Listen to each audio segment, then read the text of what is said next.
Welcome everyone. Let's begin our lesson for today by going over the learning goals and success criteria.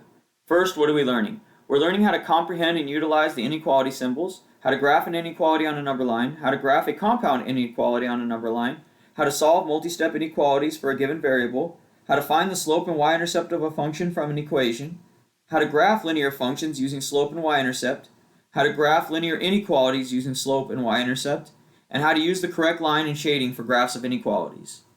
How are we learning it? Through the linear inequalities reassessment assignment. When can we use this information? To determine which scores you can receive on your final exam that will allow you to pass the course, and to calculate the amount of money in a savings account. How do we know we learned it? By getting a score of 4 on the linear inequalities reassessment assignment.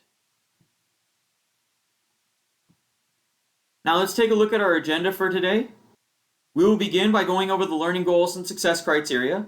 While we do that, you'll turn in your linear inequalities study guide.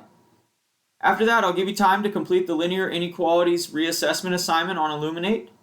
At the end of class, we'll go back over our learning goals and success criteria while you fill out your before you go. Your only homework for tonight is to complete any incomplete assignments that you may have. Let's take a look now at the linear inequalities reassessment assignment. The assignment begins with the learning goals and success criteria. If we scroll down, there's a link here to take us to the Illuminate assessment. When you click on that link, it should take you to a page that looks like this. Let's talk now about how to log into Illuminate so that we can take our assessments. So when you click on the link to go to your Illuminate, it should take you to a page that looks like this, and it should already have the access code already there. So the only thing you need to enter in is your student login. Now your student login is your full student ID. So we're going to go ahead and enter that in. So we enter in our full student ID and click Next. It's going to pop up to a page that looks like this. It should have your name right here and your student ID here.